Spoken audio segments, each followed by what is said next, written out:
Bonsoir chers amis, j'espère que vous allez bien. Donc cette vidéo concerne l'administration du système. Donc principalement on va voir aujourd'hui le serveur DHCP. Donc vous pouvez toujours consulter les cours.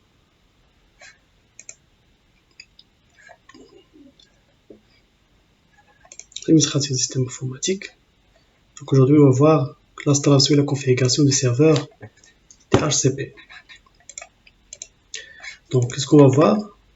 Ce premier temps, on va voir la présentation du protocole DHCP, le fonctionnement du protocole DHCP, comment on va configurer un serveur DHCP, l'installation et la configuration, après la mise en œuvre d'un client DHCP, après la mise en œuvre d'agent de relais de DHCP, c'est-à-dire comment un serveur DHCP peut servir de réseau. L'attribution des adresses IP se fait de façon statique, c'est-à-dire l'administrateur de réseau doit passer par toutes les machines et attribuer pour chaque carte réseau une adresse IP. Ce qui est difficile lorsque le réseau est gigantesque. Il se peut qu'il y ait de la redondance, il se peut qu'il y ait des erreurs. Donc pour cela, on doit avoir des mécanismes qui sont plus sophistiqués. Donc en gros, trois méthodes pour attribuer l'adresse IP. Soit pour la méthode manuelle, c'est l'adresse IP statique. C'est ça, donc c'est très faisable pour des petits réseaux, mais lorsqu'il s'agit des grands réseaux, c'est pas pratique. Attribution de façon automatique, on parle des adresses IP dynamiques, c'est le rôle du serveur DHCP. Ou bien un mélange entre les deux, c'est-à-dire une adresse IP qui est à la fois statique et à la fois dynamique. C'est-à-dire dynamique, c'est-à-dire il va être attribué par le serveur DHCP, et en même temps statique, c'est-à-dire ce sera fixe pour une machine, c'est-à-dire toujours cette machine aura la même adresse IP. Donc pour attribuer l'adresse IP statique, donc on a dit que c'est très difficile de gérer ça, il faut suivre manuellement tous les quatre réseaux, il se peut y a des erreurs, il se peut y a de la redondance, il se peut y a une boucle, ainsi de suite, des erreurs de routage, ainsi de suite. Donc, le rôle du serveur DHCP, c'est quoi déjà?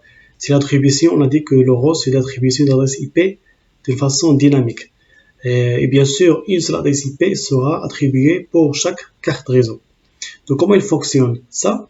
Donc, un client qui se connecte au réseau, bien sûr, il n'a pas d'adresse IP, il cherche à avoir une adresse IP. Donc, la seule façon pour communiquer sur le réseau, ça sera une broadcast, une multicast, diffusion, un message de diffusion. Donc, le client va diffuser sur tout le réseau un message qui s'appelle DHCP Discover. DHCP Discovery pour savoir où se trouvent les serveurs DHCP. Donc, chaque serveur qui va recevoir cette DHCP Discover, il va proposer son offre. Donc pour cela, il va envoyer de façon broadcast, encore une fois, DHCP offre sur tout le réseau. Après, le client, bien sûr, va recevoir plusieurs offres. Bien sûr, il a le droit de choisir qu'un seul serveur. Pour cela, il va envoyer DHCP request qui contient les informations du serveur qu'il a choisi. Bien sûr, tous les serveurs vont être informés par cette sélection. Et seul le serveur DHCP sélectionné, c'est lui qui va envoyer DHCP pack qui contient toutes les informations nécessaires au client pour se connecter au réseau, principalement l'adresse IP, le masque, la passerelle, serveur DNS, ainsi de suite. J'espère que c'est clair. Donc, une fois le client va terminer de son travail, il peut éventuellement se détacher de cette adresse IP, libérer cette adresse IP en envoyant des DHCP release. Le DHCP release s'exécute lorsque le client libère cette adresse IP. Donc en général, DHCP Discover, diffusion par le client pour localiser le serveur où se trouve dans le réseau. DHCP Offer, donc le serveur vers les clients pour proposer son offre. DHCP Request, c'est le client vers tous les serveurs en spécifiant le serveur DHCP sélectionné. DHCP Pack, c'est le serveur vers le client en voyant les paramètres pour se connecter au réseau. Il y a d'autres requests, par exemple DHCP NAC, donc le serveur au client refusant la demande de configuration. DHCP Decline, c'est le client vers le serveur indiquant que le paramètre qui a été reçu ne sont pas valides. Bien sûr, DHCP Release, on a déjà parlé de ça. DHCP Release, c'est lorsque le client veut libérer l'adresse mémoire. Donc, d'après ce qu'on a dit que le DHCP, donc puisque le client n'a pas d'adresse IP, donc il va travaille avec le mode diffusion, on l'appelle ça broadcast. Donc, le DHCP travaille UDP, au mode non connecté. Le port utilisé, donc il y a deux ports, donc au niveau des sockets, au niveau de la couche transport, il utilise deux ports. Il y a, pour le client, va communiquer sur le port 68. Par contre, le serveur va communiquer via le port 67. Donc 68 pour le client, 67 pour le serveur. Il travaille en mode non connecté, c'est-à-dire UDP au niveau de la couche transport. Donc, on commence par, si vous vous rappelez, une fois installé, d'après ce que j'ai dit dans le premier vidéo, préparation d'environnement de travail, une fois installé votre machine virtuelle, moi j'ai déjà installé cette machine. Donc, il y a déjà par défaut, sera connecté à ma carte réseau de l'ordinateur, sachant que l'ordinateur est connecté au réseau Internet. Donc, essayez d'installer tous les packages nécessaires avant de se déconnecter pour éviter les problèmes de redemander la connexion et ça ne fonctionne pas. Donc, pour configurer votre carte réseau, on aura besoin, on va faire ça pratiquement. Donc, tout d'abord, on commence pour éviter les problèmes. Pour le serveur DHCP, vous aurez besoin de ces deux packages. Le premier, apt install DHCP server. Le deuxième, DHCP relay. On va essayer d'installer ces deux-là. Tout d'abord, je vais me connecter en tant que root. Après, apt install ic DHCP server. Entrée.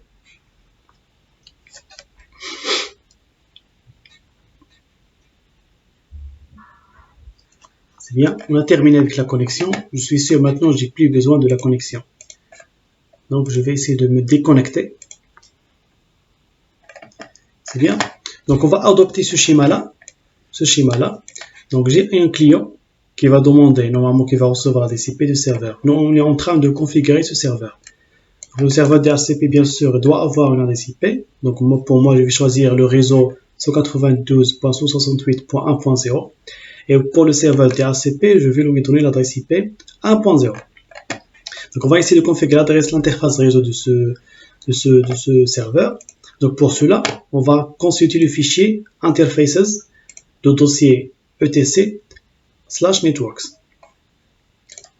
Donc, edit etc network interfaces. Donc, il faut pas toucher à celui-là. Ça, c'est low back. Ça, c'est équivalent d'adresse 127.0.0. Il faut pas toucher à ça. Donc, on va faire quoi? Auto ETH0. Donc, pour connaître le nom de votre interface, il faut faire if config. Mon interface réseau s'appelle ETH0. Auto ETH0. Après, eFace ETH0 init static, c'est-à-dire là, je vais dire que je vais attribuer d'une façon statique mon adresse IP.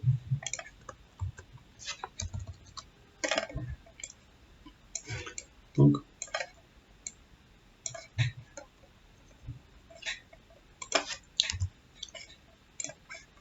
eFace ETH0 init statique. Après, adresse IP 192.168.1.2 et le masque.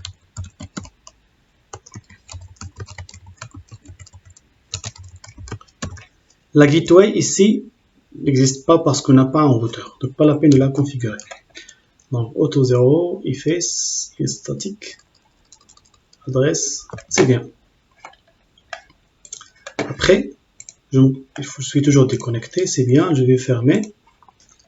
Après, je fais if app ETH0 clear if config pour savoir est-ce que mon interface réseau était bien configurée. Voilà, mon interface réseau était bien configurée. Maintenant, je dois aller vers les paramètres. et changer ici réseau interne. Je vais faire réseau DHCP. Je vais nommer ce réseau interne. Après ici, je dois allouer all. Le câble est branché. OK. Je connecté. Donc voilà, j'ai perdu ici encore une fois l'adresse IP. Il faut toujours vérifier que votre adresse IP existe. Donc ici, je fais F down, TR0. Après F up. Je config. Voilà, mon interface réseau est configurée. Pour l'autre LO, voilà, c'est 127.0.0.1. Il ne faut pas toucher à ça, si vous vous rappelez. C'est bien. Maintenant, mon interface réseau de DHCP est configurable. Je vais aller vers le client, périphérique, réseau. Je dois mettre le client dans le même réseau que le serveur DHCP. Pour cela, je vais chercher donc RDHCP. Le fait de donner deux cartes réseau le même nom dans un réseau interne, ça veut dire qu'il appartient au même réseau privé, réseau interne. C'est bien. On va continuer.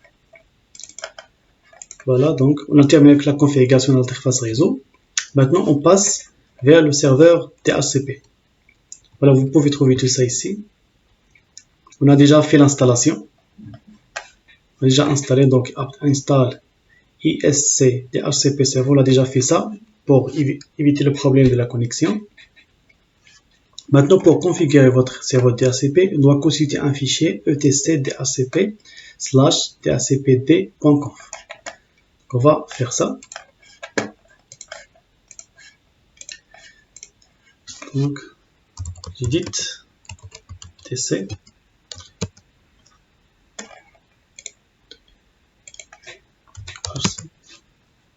dhcp.conf. Voilà.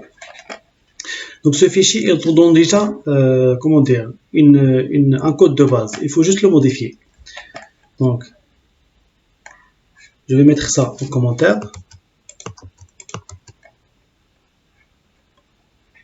Je vais activer celle-là, autoritatif. Je vais prendre ça ici. Je vais juste les regrouper.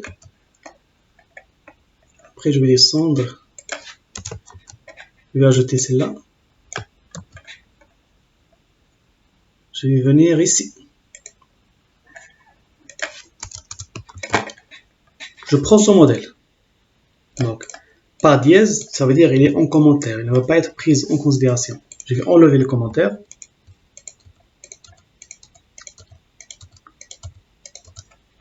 Donc, ces deux-là sont déjà ici. Donc, c'est quoi la différence de mettre ces deux paramètres à l'intérieur d'une accolade ou bien à l'extérieur? C'est comme le principe des variables locales et globales. Celui-là va être global pour tous les réseaux créés. Ici, c'est seulement local pour ce réseau. Donc, dans notre cas, on a le réseau, c'est quoi? C'est le réseau RDHCP, c'est 192.168.1.0/24. Donc, c'est ce qu'on va faire ici. Donc, ici, c'est notre réseau, c'est 180, qui va servir le DHCP, 192.168.1.0. Le masque 255.255.255.0. Maintenant, le range seulement la plage d'adresse IP que le DHCP va fournir. Non, c'est votre choix ici. Donc, on va dire qu'il va servir 20 réseaux à partir de 192.168.1.10 jusqu'à 192.168.1.20. OK? Donc 192.168.1.10 jusqu'à 192.168.1.20. Donc voilà les rangs. On a des 20 adresses, donc on va faire 30 ici. Vous voyez, il va servir 20 adresses. La première adresse IP c'est .1.10 jusqu'à la dernière adresse IP c'est 1.30. Donc, domain name server, ça concerne ces deux paramètres-là concernent le serveur DHCP. On va le configurer pour le serveur DHCP. Donc, la machine, lorsqu'il va se connecter au réseau, le client, il va recevoir une adresse IP, le masque, la passerelle et les informations sur le serveur DNS pour se connecter à Internet. L'adresse option router, ici c'est la passerelle. Donc pour le moment, on va supposer que c'est 92.168.1.1 parce qu'après on va ajouter un routeur. Pour le serveur, on suppose que son adresse IP est 192.168.1.3. Ce sera l'objet de chapitre suivant.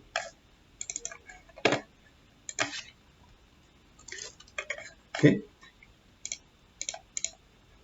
Le domaine, le nom de domaine, donc normalement c'est, on va faire par exemple dit.com. Dans un premier temps, on s'appelle ça, on suppose que c'est notre domaine. Mais pour le moment, ce qui nous intéresse, c'est le rang, la place d'adresse IP, le broadcast, on va le calculer, l'adresse passerelle, et le broadcast. Le broadcast est simple, 192.168.1.255. Default release time, c'est la taille, c'est le nombre de secondes, je pense bien millisecondes, qu'une adresse IP peut être allouée par une machine. Et ça, c'est le nombre, ou bien le temps maximal. Voilà, je pense que c'est tout. Je vais prendre ça. Je vais utiliser après. Voilà, c'est tout. Donc, essayez de... Ça, je l'ai pris d'en haut. Il ne faut pas avoir deux fois celle-là. Ou bien deux fois celle-là. Une seule fois pour fichier. Donc, voilà. Une fois vous avez configuré, vous pouvez trouver ça ici. DNS NAS, on va vérifier ça. Je vais vérifier pour le DNS. On va mettre ça en commentaire. On va le mettre, ou bien on va le prendre ici. On va le mettre ici.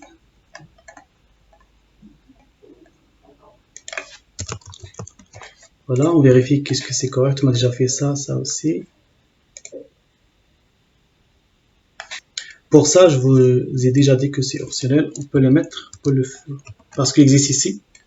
Ce sera de la redondance. Voilà, c'est bien. Maintenant, pour lancer les services, donc init, ctl, start, isc, DHCP server. Il faut avoir ce message-là. Start running, le processus, c'est quoi son PID. Ok. Donc, je vais fermer ça. Clear. Donc, clear. Init, ctl, start, isc, DHCP, server. Voilà le PID du processus qui s'occupe de ce serveur. Maintenant, pour le test, pour tester, bon, il faut avoir un client. Donc, pour le client, il faut faire quelques configurations. Donc, on est d'accord que le client se trouve dans le même réseau que le DHCP.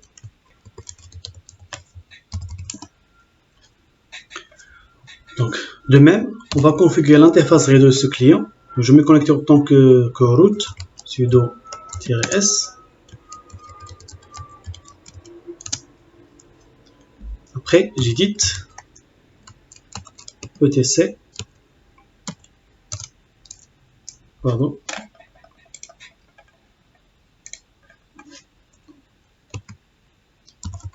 Interfaces, pardon, network. Interfaces. Donc ici, il faut configurer votre interface réseau ETH0 avec init DHCP et non pas statique. Le statique, ici c'est commentaire, puisqu'il y a dièse derrière, donc c'est commentaire. Donc, d'une façon dynamique, je dis que pour avoir l'adresse IP, il faut consulter le serveur DHCP et statique. Voilà, donc l'interface est déjà configurée.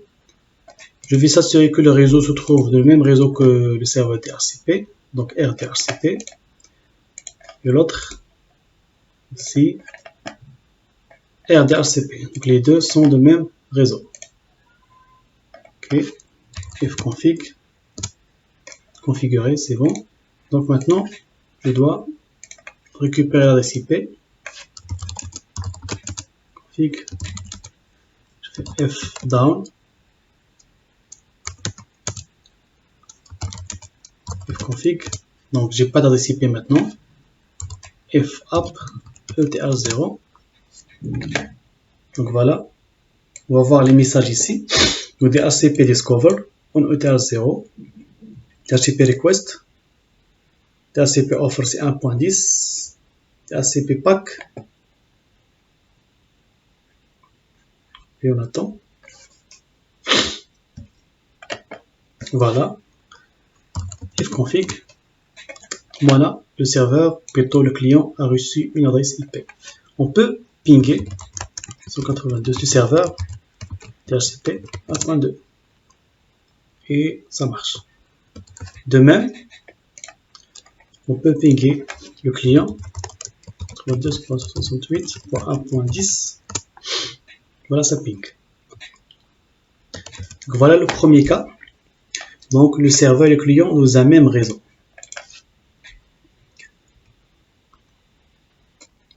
Maintenant, on a su comment on attribue une adresse IP automatique à un client. Maintenant, il y a un cas spécial. Si je veux attribuer une adresse IP automatiquement, mais toujours la même, adresse IP fixe. Donc pour cela, j'ai un deuxième client. Donc il n'a pas encore reçu ici l'adresse IP. Down, 0. Ok, donc il config. Il n'a pas d'adresse IP. Il config OTH 0. Donc remarquez qu'il n'y a pas d'adresse IP. Donc on doit revenir vers serveur DHCP. La configuration. Il y a un code de base qui permet de faire ça. C'est celui-là. Je vais le décommenter. Pardon, c'est pas celui-là. C'est celui-là.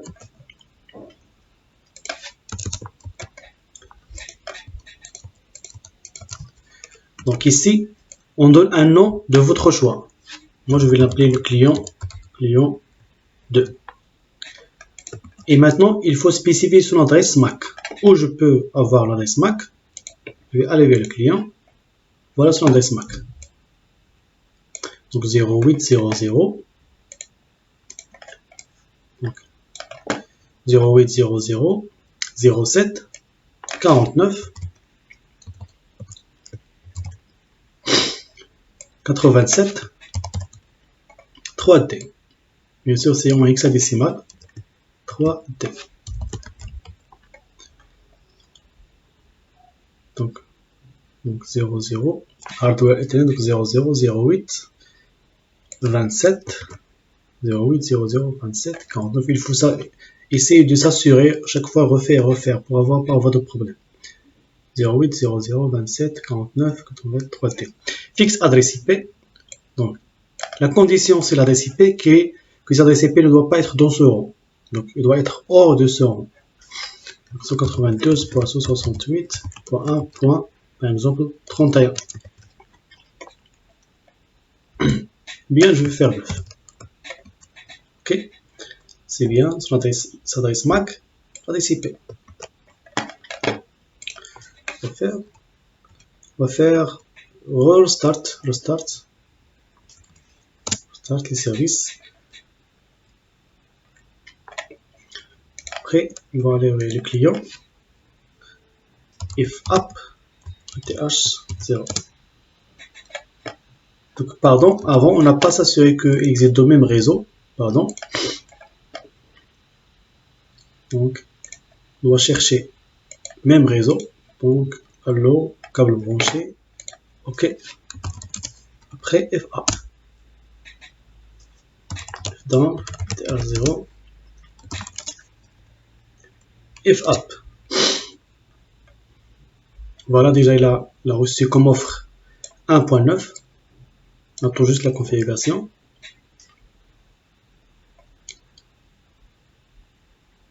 Renouvellement, ça sera dans 291 secondes. Voilà, donc if config était à 0. Voilà. Cette adresse, ça sera toujours fixe. À chaque fois ce client 2 sera connecté, il va recevoir l'adresse 1.9, toujours. Donc c'est bien. On passe à autre chose. Maintenant, jusqu'à maintenant, on a su comment configurer un serveur DHCP pour servir un seul réseau. Mais supposons qu'on a deux réseaux. On a un client avec serveur DHCP, voilà le réseau, et on a un autre réseau.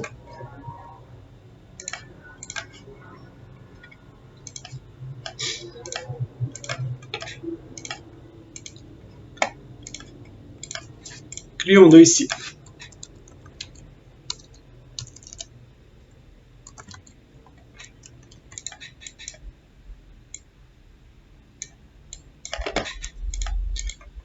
Donc, ça, ici, et voilà.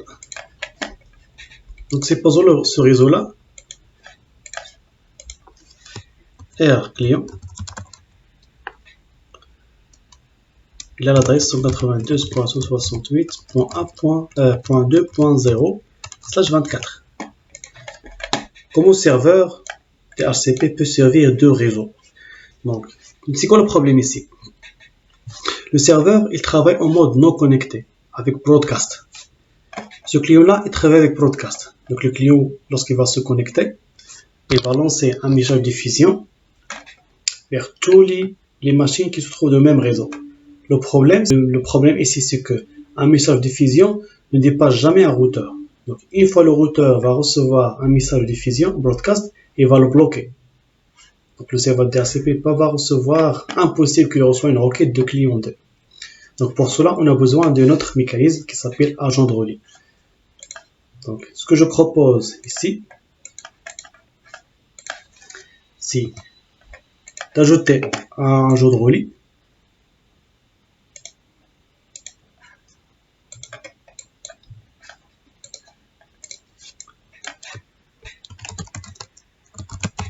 Donc, c'est quoi le rôle de agent de relais? Donc, agent de relais, c'est lui qui va convertir le broadcast vers unicast vers la machine serveur.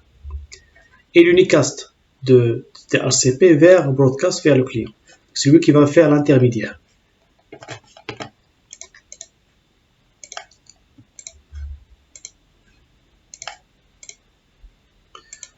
Ok, on va essayer de...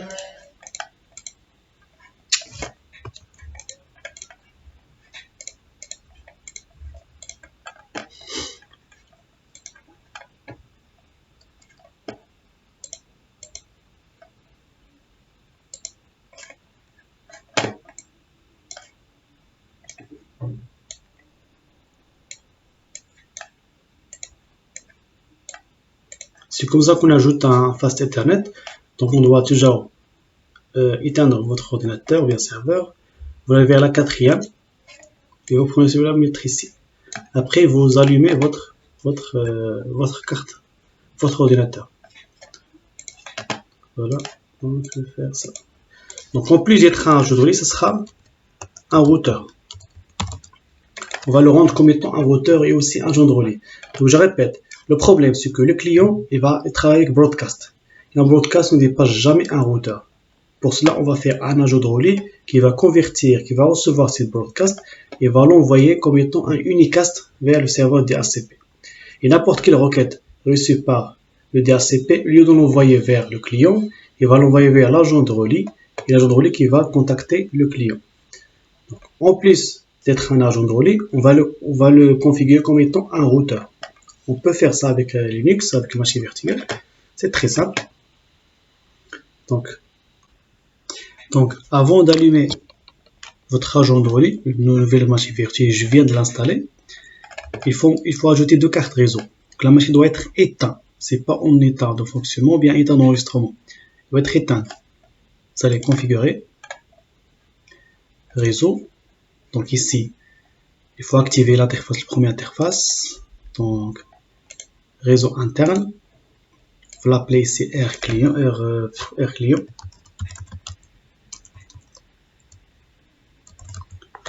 Donc on suppose que ça c'est R client et ça c'est R DHCP. R client, on va faire allow all, très important allow all, et s'assurer que le câble est branché. On aura besoin de deuxième carte réseau parce qu'on a la première, celle-là, la première celle-là, ou bien la deuxième, ça dépend. Donc on peut changer. Donc on fait ici RDHCP. ETH0 c'est RDHCP. Donc ici ETH0. ETH1 c'est R client.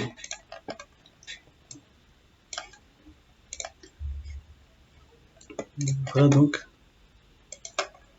On doit activer l'interface réseau. Réseau interne. R client. Voilà. Faire allow all, le câble est branché. Ok. C'est bon maintenant. On revérifie. Voilà, c'est bien. Je lance ma machine. Pour se connecter, on revient sur la carte réseau. On a déconnecté la première. Donc la deuxième, je vais le rendre comme étant NAT pour se connecter au réseau. Donc, je vais me connecter en tant que root, sudo-s, le mot de passe. Maintenant, je dois installer les packages qui concernent agent de relais. Donc, apt install sc dhcp relay. Donc, serveur DHCP auxiliaire ou serveur. Je préfère de rien remplir ici. On va faire tout ça via des fichiers. Ok. Interface ou l'écoute, on va le voir. Donc, via le fichier.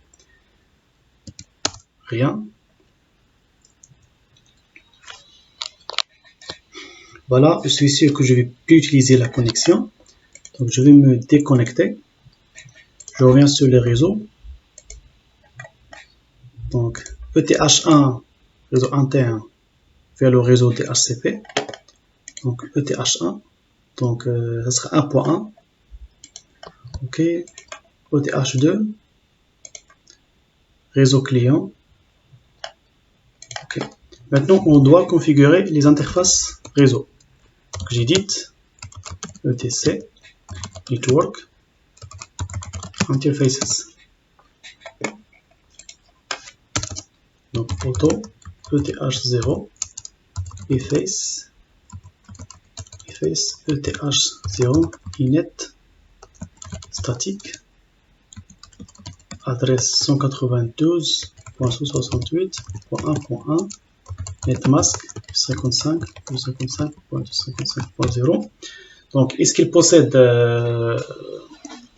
une passerelle par défaut? Non, c'est le routeur, pas de passerelle par défaut. Donc, est-ce qu'il possède une passerelle? Est-ce qu'il possède une passerelle par défaut? Non, il n'y a pas de passerelle par défaut. Parce que c'est le routeur. Donc, juste pour vérifier les commandes sont correctes. Efface, est statique, adresse, pour nous c'est 1.1, netmask.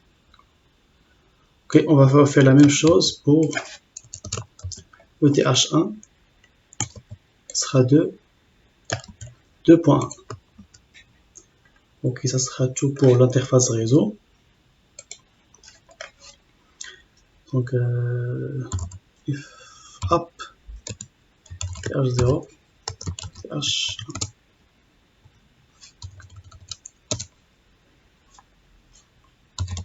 down th1 th0 th1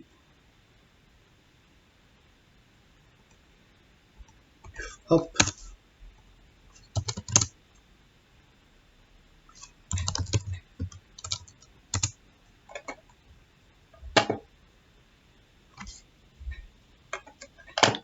on va vérifier.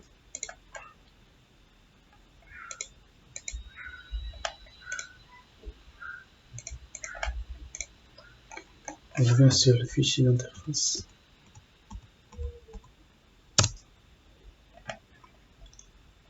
Donc voilà l'erreur. même non.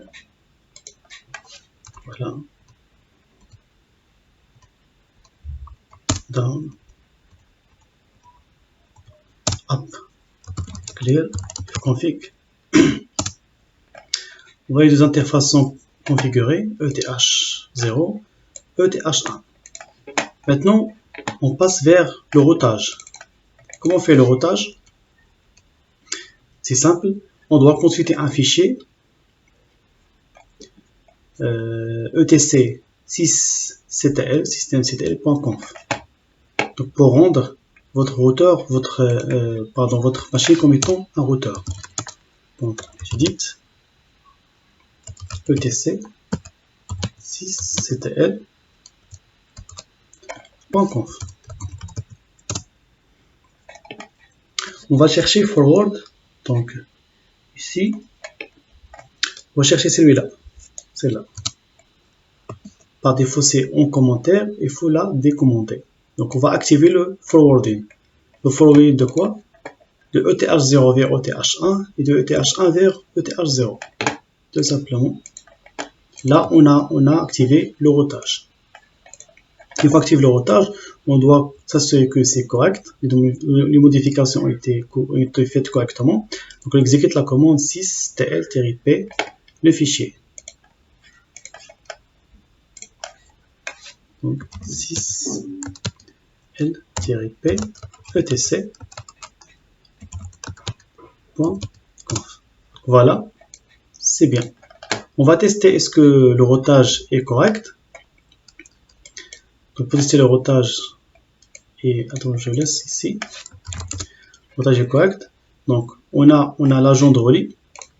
L'agent de relais. On a le routeur. On va prendre le client. Juste un exemple. Voilà d'une adresse 192.168.1.3, juste exemple. Et pour le client celui-là, 192.168.2.3. Donc celui-là, le client 1 appartient au réseau RTHCP, le client 2 appartient au réseau RClient. Donc on va revenir sur le client 1, vachement appartient au réseau pour s'assurer.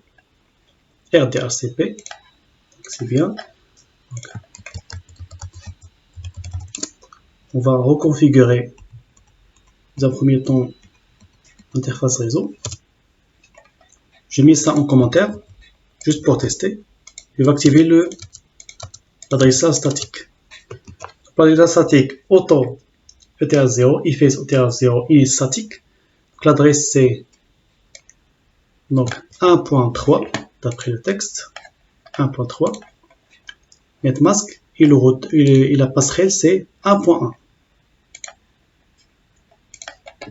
1.1. C'est bien, init. Donc, if down, if up, if config. On va attendre un petit peu. On va faire la même chose pour client 2. Client 2 se trouve dans quel réseau? Donc, réseau interne, on va changer. Donc, RClient. Le même principe.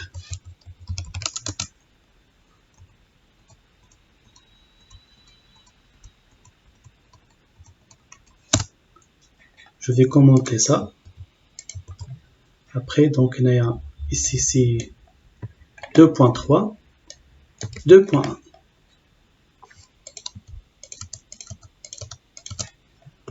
Voilà, d'après la figure, donc 2.3, la gateway c'est 2.1. 2.3, la gateway c'est 2.1. Ok, donc, if down, if up. Pour le client, c'est bien, donc if config. Config. Donc, il a le 1 point. Voilà, c'est bien. On va sur le client 2. If config. Voilà 2.3. Maintenant, ping 192.168.2.1. Je ping la passerelle. Donc ça ping. Je ping l'autre interface réseau. Ça ping. Maintenant je ping le premier client. Voilà, ça ping, le forwarding fonctionne. Donc la même chose pour le client 1. Donc ping 2.3. Voilà, ça ping, le forwarding fonctionne. Donc maintenant on a configuré bien notre routeur. Maintenant on passe vers l'activation de agent de relais. Donc pour l'agent de relais, c'est très simple. On va consulter le fichier JDIT avec le mot clé. On va consulter notre fichier etc default isc DHCP relay. Donc serveur clear JDIT etc default isc. Voilà. On a deux choses à faire ici.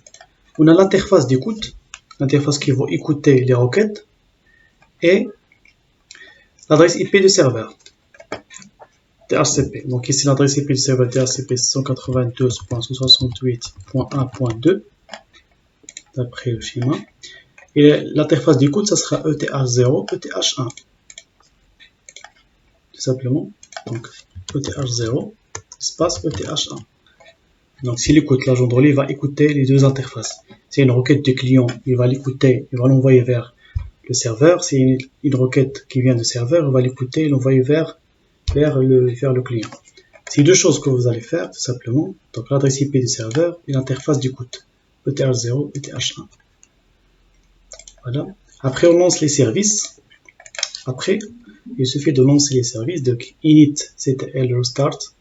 Restart contient à la fois stop et start. ISC DHCP relay. Donc ok.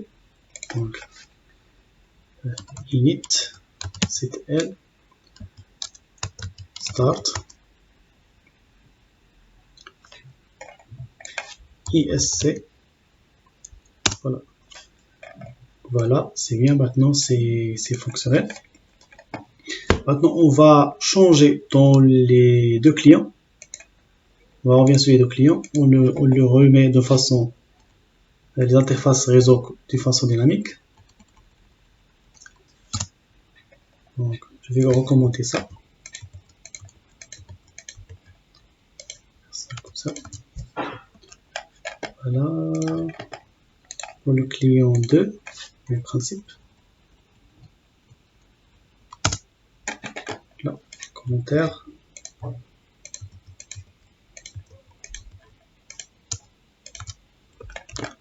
C'est bien. On a terminé. On revient sur l'agent, sur le serveur DHCP. On va changer quelque chose dans le fichier. Donc, on va venir ici. On va faire un copier-coller de ça. Donc, en plus de servir ce réseau, il doit servir ce réseau ici. On doit spécifier les paramètres de ce réseau 2.0. C'est le même principe. Donc, ça sera 2.0. Le même masque. Le rang, on garde les mêmes choses. Tout on change ici 1 par 2. Domain name server, ça c'est le serveur DHCP. Le domaine DT.com, c'est mon propre choix. On va le faire dans le chapitre suivant. Donc ici 1.1, ici 2.1. Le broadcast c'est 2. On garde ça. Je vais changer ici. Je vais ça en commentaire dans un premier temps. Je le mets en commentaire. Voilà. Pour le premier réseau, pour le deuxième réseau. On va faire stop. Start. Donc voilà, ça fonctionne.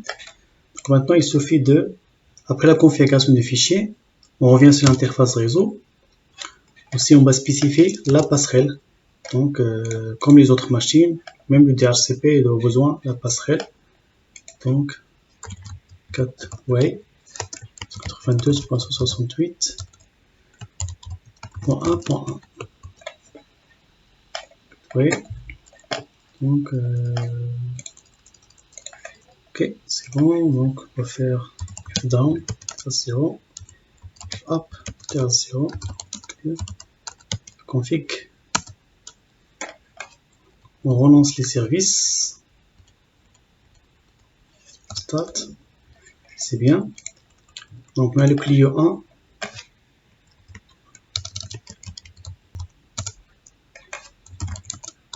Down. Up. Voilà. Il a reçu 1.10. Client 2.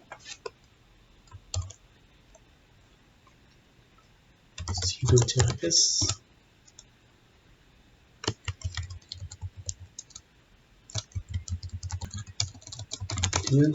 F down.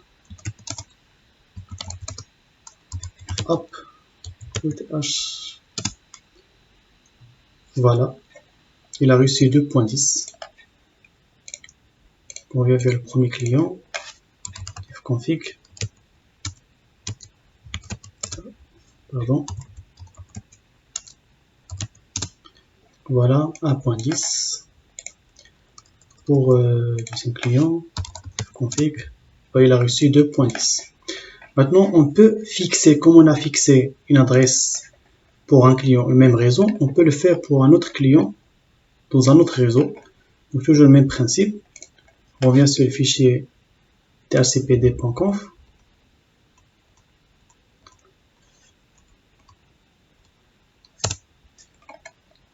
Toujours le même principe, on descend. Je vais le nommer client 3 par exemple. Pour le client 2 qui se trouve dans l'autre réseau, c'est quoi son adresse masque 08027. C'est le même, bon, c'est le même. C'est le même. Donc 080027 89 49 87 3T. Donc voilà. L'adresse sera maintenant c'est 2 quelque chose hors de ce rang. 2.9. Voilà. On ferme. On relance les services. On revient sur le client 2. F down. Clear. F up. Donc voyez, il a reçu 2.9. Donc vous pouvez faire autant des adresses IP fixes, à condition qu'ils ne soient pas entre le rang choisi dans la configuration de réseau. Donc ça sera tout pour le serveur DHCP. J'espère que c'est très utile pour vous. Donc à la prochaine, Inch'Allah, pour le serveur DNS.